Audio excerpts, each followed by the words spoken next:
I'm sorry. I don't want to be Alors bonjour à tous, j'espère que vous allez bien. Donc aujourd'hui nous sommes vendredi 7 avril et je vous retrouve pour un nouveau vlog. Donc je ne sais pas si vous avez remarqué mais j'ai changé de caméra. Donc je vais faire quelques nouveaux tests pour voir si avec une nouvelle caméra ça fonctionne mieux qu'avec mon appareil photo, avec voilà, mon portable. Sachant que c'est toujours un petit peu plus contraignant, le portable on peut le sortir, le dégainer n'importe quel moment. Un appareil photo, faut quand même un petit peu installer et tout, donc je peux pas non plus me dire bon maintenant j'ai envie de vous parler, hop je vais vous filmer. Donc voilà, on va voir comment ça va se passer cette semaine et puis si ça se trouve je vais garder cette nouvelle caméra parce que mine de rien malgré tout j'ai conscience que la qualité de l'image également elle est différente, elle est meilleure, la qualité de son j'espère aussi qu'elle est meilleure, ça je le verrai que au montage. Mais voilà. Alors, fini la petite introduction et je vais passer tout de suite dans le vif du sujet. Alors déjà, j'ai terminé depuis la dernière fois que je vous ai prise un livre dont je ne vous ai absolument pas parlé. En tout cas, pas de ce que je m'en souvienne. Et donc, je vais faire ça maintenant. Et donc j'ai commencé il y a quelques jours et j'ai terminé également très rapidement puisque j'ai terminé en 24 heures chrono ce livre. C'est De nulle part de Claire Favant aux éditions HarperCollins. Donc je vais vous lire tout de suite le résumé déjà pour commencer. Alors, Chatou, fin des années 1990. Deux nouveau-nés sont trouvés et confiés à l'assistance publique des jumeaux que l'existence va vite se charger de séparer. Trappe 2020. Ballotté de foyer sordide en famille d'accueil, Antoine, dit Tony, s'est construit tant bien que mal avec l'idée que la vie est un combat. Il lutte pour mener de front études de droit et petits boulots et qui sait dépasser sa condition. Alors que tout ce qu'il réussit à faire est d'accumuler les dettes, se présente un beau jour à sa porte un certain Raphaël. Raph, c'est son frère, sa copie conforme et son exact contraire, un héritier qui a les codes et la confiance qui va avec. Raph est un plan qui peut changer le destin de son frère. Passé la surprise de la première rencontre, Tony hésite à qualifier sa visite de providentielle, car il n'oublie pas, l'échec est inscrit en lui depuis son premier cri. Mais il reste l'espoir, cet espoir qui engendre le supplice. Donc voilà pour ce résumé, et comme je vous ai dit, j'ai lu ce livre vraiment très rapidement pour la simple et bonne raison que je l'ai adoré, vraiment adoré. C'est la première fois que je découvrais également la plume de Claire Favant. Et pour le coup, je suis agréablement surprise. J'en ai pas mal entendu parler par certaines personnes que je suis sur Instagram, certaines chroniqueuses qui ont adoré également ce roman-là, et plus particulièrement Sophie du Café et des Livres. Je vous rapage assez les oreilles avec elle. Donc vraiment, pour ceux qui ne l'ont pas encore fait, n'hésitez pas à aller voir son compte parce qu'elle a vraiment de très bonnes idées de lecture. Elle en parle toujours de manière très précise, très claire, et à chaque fois c'est vrai que ça donne envie en fait. Elle a cette capacité à transmettre les choses qui est quand même assez chouette, et en tout cas ça marche très bien sur moi. Et donc de nulle part, c'est vraiment l'histoire de deux jumeaux qui ont un parcours extrêmement différent, tout simplement parce que quand ils étaient petits, alors que l'assistante sociale ne voulait pas les séparer pour l'adoption, malgré tout, il y a cette famille ultra riche qui a décidé d'en prendre qu'un seul. Et donc le deuxième, Tony, se retrouve, voilà, comme le dit le résumé, ballotté de famille d'accueil en famille d'accueil. Il vit beaucoup de choses traumatisantes. Il a un parcours assez tourmenté, vraiment, mais il arrive à se lier d'amitié avec un copain depuis sa tendre enfance, et on les voit en fait évoluer l'un avec l'autre tout au fil du roman. Je crois que c'est Chris, si je vous dis pas de bêtises, donc ça va être un petit peu son frère d'armes. Et effectivement, la première partie du livre, en tout cas, on va dire, sans exagérer, les 25%, les premiers 25% de ma lecture étaient consacrés surtout en fait à l'enfance de Tony, tout ce qu'il a subi, tout ce qu'il a vécu. Donc voilà, je me demandais un petit peu où est-ce que l'autrice voulait en venir, parce que malgré tout, l'intrigue, c'était qu'il allait se passer quelque chose, que son frère jumeau allait débarquer. Et malgré tout, on est sur un thriller, donc je me dis, il doit y avoir des meurtres, des suspicions, peut-être un mystère, enfin quelque chose comme ça. Et ça n'arrivait pas, et voilà, je me disais au début, bon, qu'est-ce que ça allait donner. Mais malgré tout, en fait, Claire Favant a une plume très fluide, elle explique très bien les choses, je compatissais avec Tony et je surmontais toutes les épreuves avec lui et malgré le fait que ça a quand même duré assez longtemps, ces introductions de sa vie, bah, je me suis pas ennuyée une seule seconde, vraiment. Je me suis même dit que bon, bah, même s'il n'y a pas de meurtre, même s'il n'y a pas de disparition, s'il n'y a rien de tout ça, bah, c'est pas grave parce que malgré tout l'histoire elle reste hyper intéressante et hyper bien écrite. Et après forcément bah, il y a l'action qui est venue et tout ce que ça allait engendrer dans la vie de Tony et de Raph. Et c'est devenu de plus en plus intéressant, vraiment j'avoue que j'avais du mal à lâcher en fait ce livre, c'est assez incroyable et l'histoire en elle-même malheureusement je ne peux pas vous en parler. Donc encore une fois n'hésitez pas à venir me voir en commentaire si vous voulez qu'on partage nos avis sur ce thriller, mais vraiment il est génial, génial, génial, je vous le conseille. C'est un coup de cœur pour moi. Et c'est vrai que Claire Favant, vraiment j'ai envie de lire d'autres de ses livres parce que apparemment ça va être une autrice qui cartonne et qui fait beaucoup de coups de cœur autour d'elle. Voilà ce que je peux vous dire sur ce livre. Il y a peut-être une petite déception que j'ai eue tout à la fin, mais encore une fois je ne peux pas vous en parler parce que sinon pour le coup je vais vous spoiler la fin. Mais en tout cas, en fait, il y a certains passages, je les ai vus arriver. J'ai un peu prémédité les choses. Voilà, je me suis dit, il y a anguille sous roche, il y a quelque chose qui va se passer. Et je suis tombée pile poil dedans. Mais je pense que aussi c'était une volonté de l'autrice de nous faire tomber dedans tout en essayant de nous faire comprendre que c'était possible que ce soit ça. Vous voyez ce que je veux dire? Elle n'a pas fait les choses au hasard. Et si j'ai réussi à deviner certaines choses de l'intrigue aussi facilement, je pense que c'était une volonté de sa part. Elle l'a très très bien emmené. C'était vraiment petit morceau par petit morceau. On commençait à deviner, on commençait à suspecter des choses, des personnes, des événements. Et il s'est avéré que c'était ça, mais que c'était encore plus que ça. Donc ouais, vraiment un super super thriller que je vous conseille à 100%. Après ça, j'ai commencé un autre livre. Alors, je vais vous trouver le résumé parce qu'encore une fois, je l'ai lu sur ma liseuse. Je suis vraiment désolée pour le bruit ambiant. J'ai beau fermer toutes les fenêtres, vraiment faire en sorte insonoriser le plus possible mon appartement, mais il y a des jardiniers dehors qui sont en train de tondre la pelouse et ça fait un boucan monstre. J'espère qu'on l'entendra pas trop sur la vidéo finale, sinon je vais essayer de cacher le bruit sonore. Enfin bref, je verrai ce que je vais faire. Alors déjà je vais vous trouver le résumé. Alors, et le deuxième livre que j'ai commencé il y a quelques jours, c'est Bienvenue à l'hôtel Savoy, ou Savoie, Savoy, moi je dis Savoy dans ma tête quand je le lis, de Isabelle III aux éditions de la Martinière. Donc c'est un tout nouveau Cozy Mystery qui est sorti il n'y a pas très longtemps. Et dès que je l'ai vu, dès que j'ai lu le résumé, il m'a tout de suite tenté. Je me suis dit, il faut absolument que je le lise le plus vite possible. Sachant que c'est le premier tome, donc je suppose que les deuxième, troisième, quatrième vont pas tarder à arriver. Mais en tout cas, voilà, cette ambiance en fait que dégageait le résumé m'avait vraiment beaucoup tenté et donc je vais vous lire tout de suite.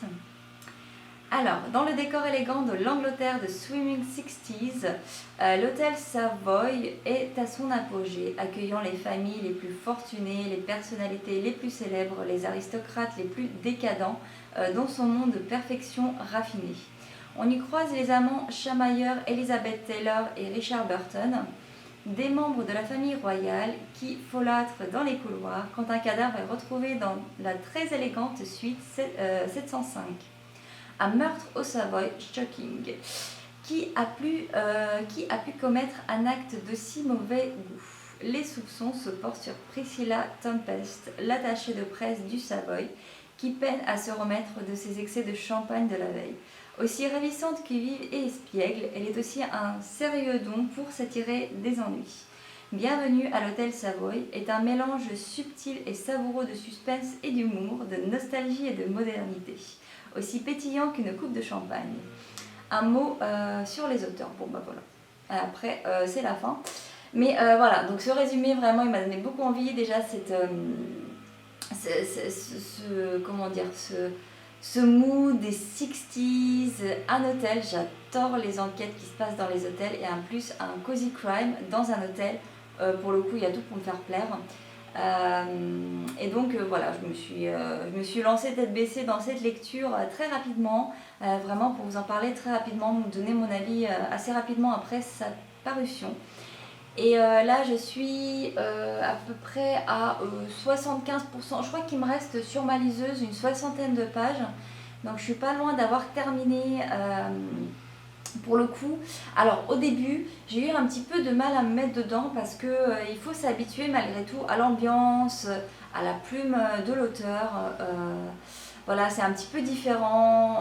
Voilà, comme je vous dis, il faut le temps en fait pour se mettre dedans, essayer d'imaginer l'ambiance et tout ce qui gravite autour, imaginer à quoi ressemble cet hôtel et les personnages de l'histoire. Et en fait après c'est vrai qu'on a tendance à comment dire, partir un petit peu dans tous les sens puisque cette fameuse attachée de presse, Priscilla, vraiment elle est assez unique dans son genre, on peut la décrire en 3 mots.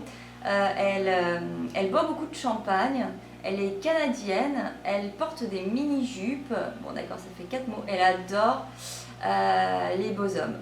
Voilà, donc et ça, tout ça ensemble, ça lui attire beaucoup d'ennuis et en plus elle se retrouve un petit peu au milieu de cette enquête de meurtre. Tous les soupçons se portent sur elle et elle, à chaque fois qu'elle essaie de résoudre un mystère, en fait ça lui tombe directement dessus. Voilà, c'est la pauvre Priscilla, elle a vraiment une vie, mais elle n'a pas le temps de s'ennuyer. Je me demande quand même à quel moment elle a le temps de dormir.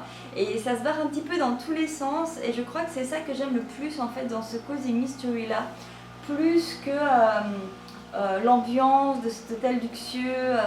Parce que malgré tout, moi je pensais que les auteurs ils allaient un petit peu plus mettre l'accent dessus, sur cette ambiance d'hôtel.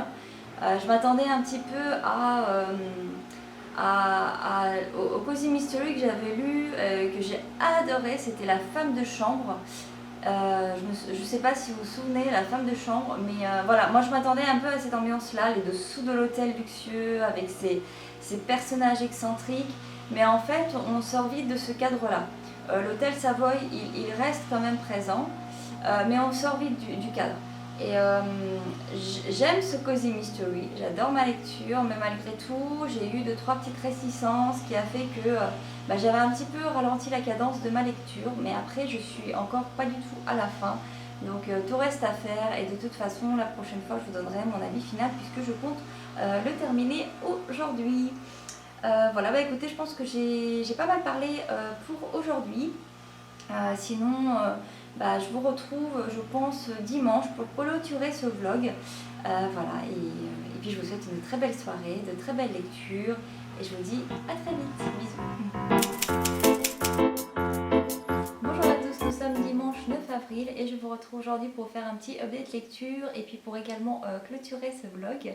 Donc depuis la dernière fois que je vous ai prise, donc la seule et unique fois où je vous ai prise cette semaine, donc c'était vendredi dernier.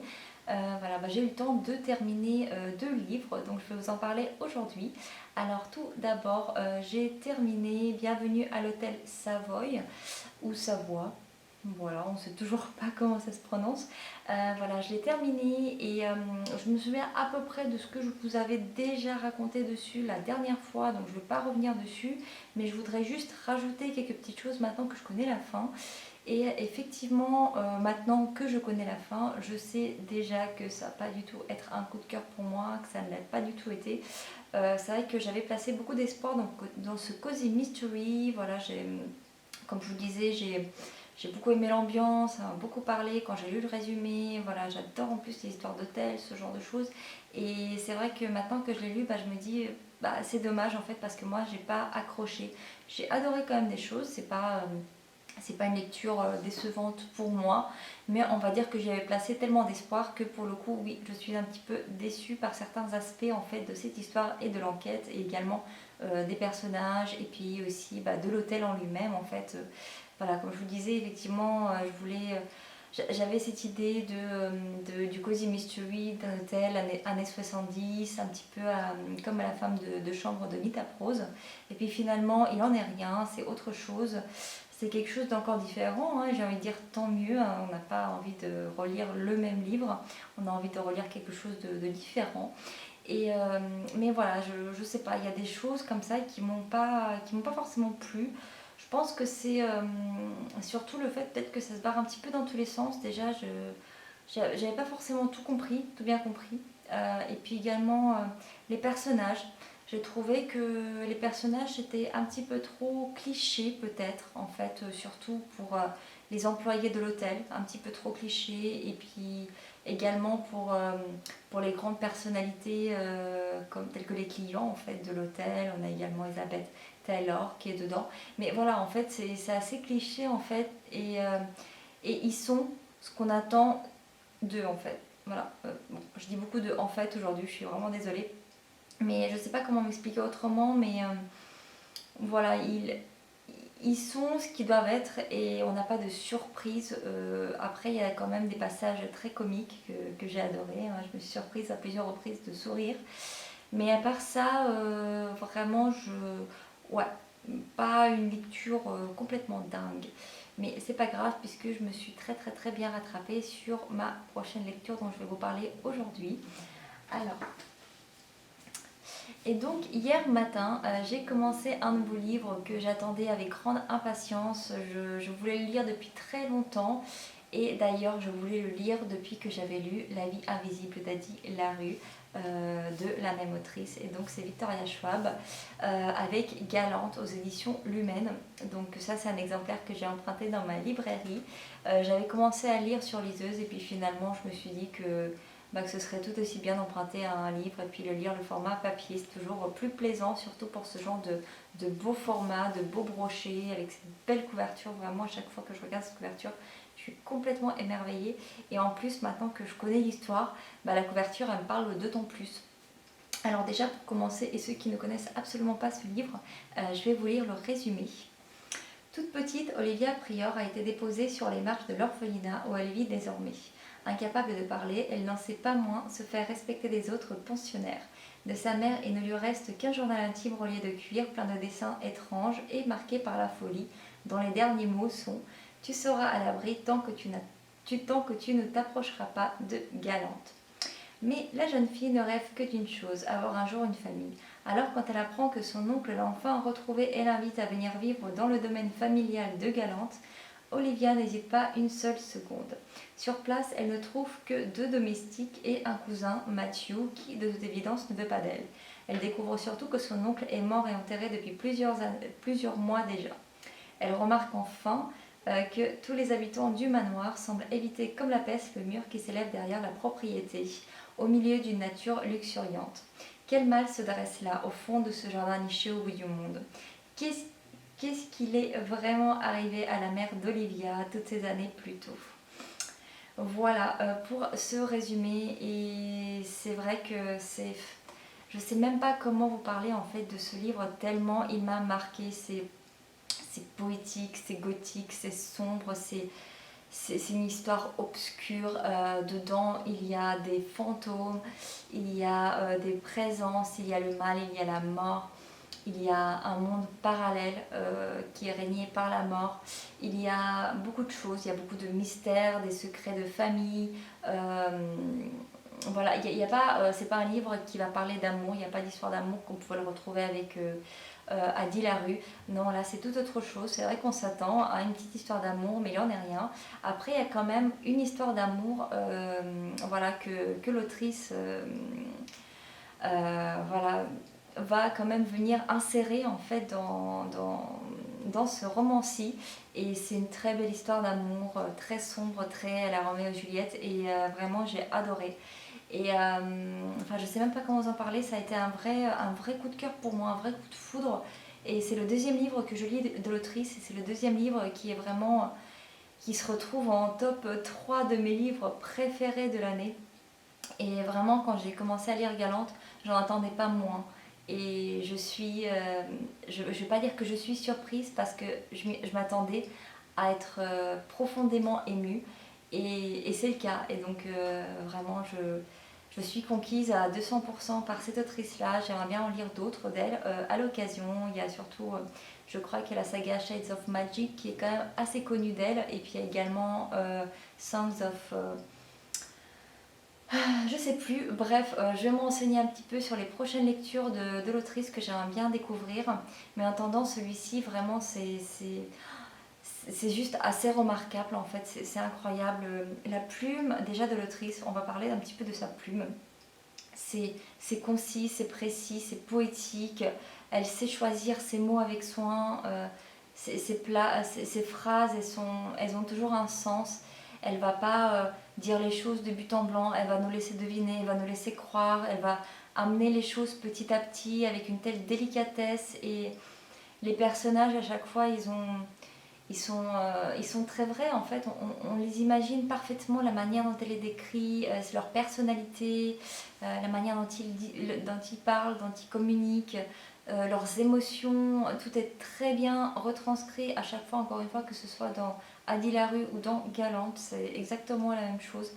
Euh, et puis les ambiances qu'elle crée, les mondes qu'elle crée de toutes parts, ces fantômes qu'elle appelle, je sais même plus comment elle les appelle, mais voilà, ces espèces de spectres qui ont leur propre existence en fait, en quelque sorte. C'est vrai que j'ai absolument aucune expérience en termes de lecture de fantasy ou de fantastique, vraiment, je m'y connais absolument pas. Les seuls livres que j'ai lus, c'était quand j'étais toute petite, ou sinon c'est Addie Larue ou Galante, encore une fois, ça va pas non plus très très loin.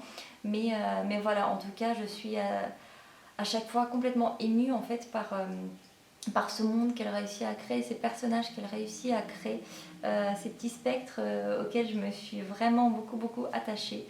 Il y a également Olivia qui est vraiment très particulière, pareil, voilà, qui n'arrive pas en fait à communiquer, qui est muette. Finalement, petit à petit, en fait, on la découvre en tant que lecteur et on s'y attache profondément jusqu'à la fin. On arrive à comprendre ce qu'elle traverse, pourquoi elle est muette, pourquoi elle est ci, pourquoi elle est ça. Et vraiment, la délicatesse avec laquelle Victoria Schwab arrive à emmener les choses, c'est assez incroyable et j'arrive vraiment à comprendre tout le succès qu'elle peut avoir. Et vraiment, j'ai hâte de lire ses autres romans, ses autres histoires, surtout que de ce que j'ai entendu parler, la saga Shades of Magic, c'est vraiment, encore une fois, on est dans un monde fantastique où elle crée des monstres de toutes parts.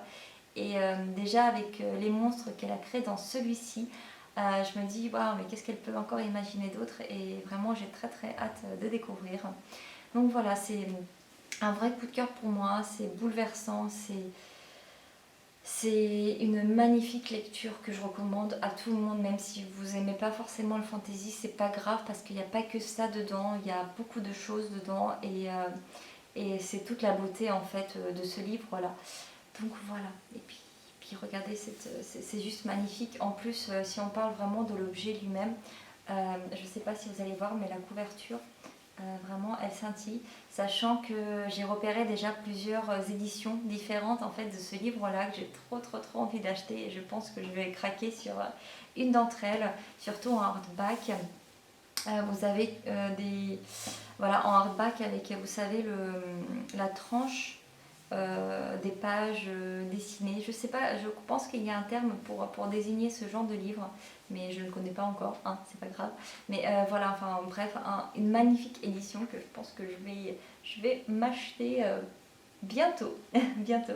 Mais sinon, si on parle du livre en lui-même, vous avez, en fait, il se découpe en plusieurs parties. Déjà, il y a plusieurs chapitres et vous avez des illustrations. Voilà, qui viennent ponctuer le récit, qui donnent du sens au récit. Vous avez également en fait des pages noires comme ça qui sont un petit peu partout, de temps en temps en fait, surtout au début des chapitres dans ce livre là. Et on comprend vite fait que c'est la voix off d'un personnage en fait enfin moi en tout cas c'est ce que j'ai compris, c'est la voix off de quelqu'un dans le récit. Et quand on s'en rend compte, ça prend encore plus d'ampleur. Donc c'est assez chouette. Et voilà, vous avez également au milieu du livre un journal comme ça, une sorte d'échange en dessin et en texte, voilà, une sorte de journal intime, un journal de partage. Je vous en dirai pas plus de toute façon, parce que vraiment c'est un livre qui se découvre de lui-même. Et voilà, ce que je peux vous dire, c'est un objet magnifique, que ce soit de l'extérieur ou de l'intérieur.